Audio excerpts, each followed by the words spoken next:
In this video, we'll go over the 8 ways that will absolutely guarantee that you will never get to 10K a month. The reason we're going to talk about this is because Alex Hormozi and Charlie Munger both talk about how inverse thinking is a great way to solve problems. Essentially, it's about flipping a problem on its head. So instead of talking about how to make $10,000 a month, we're going to talk about how to absolutely guarantee that you will never make $10,000 a month. Let's get into the video. First, to start out ruining your chances that you will get to $10,000 a month, we have to select the right target audience. And the best people to target if you don't want to make money are other people who don't have money. That could be students, people looking for low-end jobs, people always looking for heavy discounts, nonprofits. That way, even if somebody wanted to buy your stuff, and we will make sure that they won't, they wouldn't have the money to do it. Let's take public school administrators and helping them create an agile work environment and work culture. Step 2, focus on building the perfect website, logo, and brand. Focus on vision and mission, but never tell people what it is exactly that you do. In the second step, we will make sure that 90% of our time is spent on activities that do not move the needle.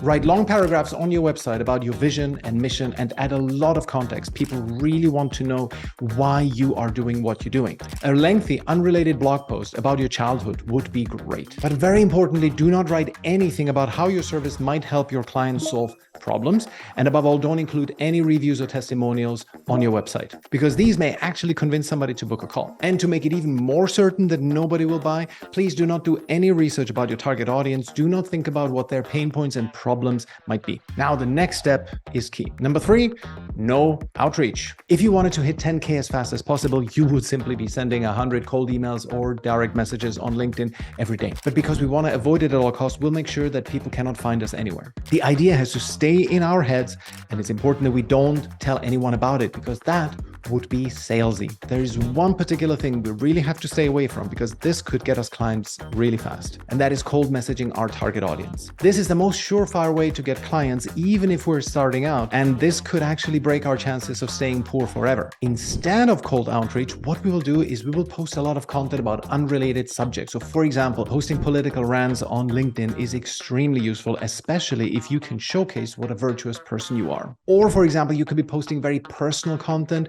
anything that shows your vulnerability, because that will guarantee that no professional will ever come to you in order to solve a problem. People will think that you're effectively using social media for self-therapy and not to advertise your products and services and to showcase your expertise. Because again, being salesy is just really, really bad, and you should never do it. Number 4, make Zoom calls really awkward and painful. If somebody, despite all of these precautions, does end up booking a call with you, we have to make sure that on the call we do everything to turn them away. An extremely useful hack is to not pay for Zoom, so that after 40 minutes, the meeting ends automatically.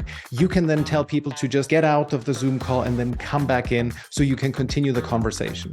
They will see that you cannot even afford $15 a month to pay for Zoom, and that will also reassure them that you're not at all a professional who is able to pay for their own infrastructure. Then also make sure that you arrive to the call a couple of minutes late and don't have anything prepared. The more we wing it, the harder it is to close. So please stay away from having a sales script. Better yet, just let the prospect do all the talking and then interrupt them at really awkward moments with completely irrelevant things, like, for example, complimenting them on the flower in their background. It's a really nice tree here, right? It's really cool. And that pink sofa, it really pops. Also, try to have a bad internet connection. The secret tip for this is open up Chrome 17 times and have 50 tabs open in every single instance. Also, please avoid recording the call, because recording could mean that you will accidentally watch the video again and improve, which is definitely not something we want. Because God forbid, you might actually improve and then close the sale the next time. So beware. Step 5, no delivery. Despite all of these precautions we've taken, it probably will be unavoidable that on occasion someone will buy from us. So we'll have to let them do it, but we will mess them up afterwards.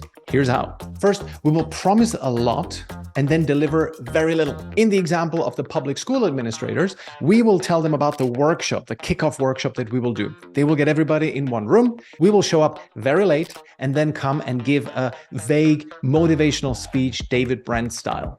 We will end the workshop with some platitudes on being an agile workplace, and we'll let a hat go around so that we can afford our trip home. Make promises, break promises. Easy. And this is important because doing it this way will stop even the last source of revenue to come to us, and that is referrals. The 10K a month is getting further and further away from us, and that is great. Step 6, repeat mistakes. If we realize that there are some mistakes that we do, we have to make sure to never write it down so that we can never improve. Never fix mistakes. That's the number one rule. And if you find out that something works and is getting you traction, stop it immediately and start working on something else. Here are a couple of ideas what to do if you see that something that you have started doing is accidentally moving the needle. Improve your logo and branding. Write a personal blog post. Work on your vision and mission. Write down how you want to make the world a better place. Write down new goals, but don't write down on how you plan to achieve them. And join many coaching programs, preferably from people who only teach but don't do, and join many of them so that they contradict each other. Oh, and a superpower tip is to spend at least $2,000 on a great home studio with like fancy cameras and lights and audio equipment that you will barely ever use because it's also complicated of setting it up. So it takes you 20 minutes to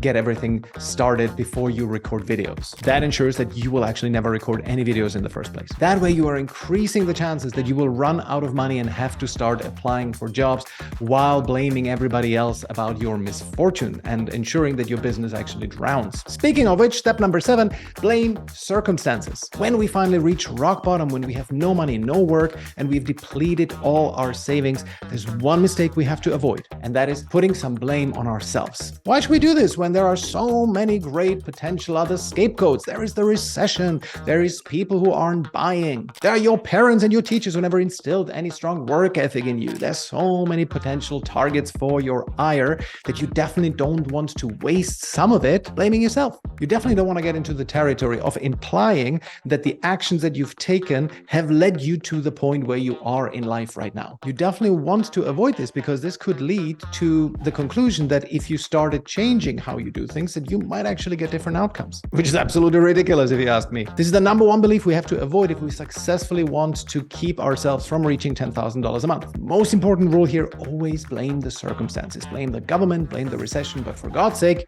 don't put any blame on yourself. Step 8, avoid discomfort. Sometimes, despite all of the work that you have put in, blaming others will not get you to your goal of not making $10,000 a month. Why? Because somebody might take you up on your angry rants on social media where you're blaming everybody but yourself, and they might actually start a GoFundMe for you, and damn, you have money coming in. Sometimes even blaming others will not keep us poor, and our fallen human instinct will cause us to improve. In that case, try this simple method to avoid making any progress. Every time we feel a pinch of discomfort, immediately steer away from it and do something that makes you feel safe and good. Take a bath, do some self-care, have that tub of ice cream, binge watch the latest Netflix series. All those activities take you away from discomfort. They take you away from sitting and reflecting on your own shortcomings. And that is definitely not something we want to do because you might actually end up improving as a result of that. Most actions that make us better always require a little bit of discomfort. So we want to make sure we stay away from discomfort because those activities that make us worse are really nice and feel good. So if we don't want to get better, the easiest way to do it is just to avoid any discomfort at all. Now, here's the thing. If you do want to reach $10,000 a month and go even beyond that, one of the biggest traps that will keep you from reaching this goal is to continue depending on referrals, which essentially means you don't have a system that consistently books you calls with prospective clients. Watch this video where I break it down step by step how to avoid this trap and finally start getting clients consistently.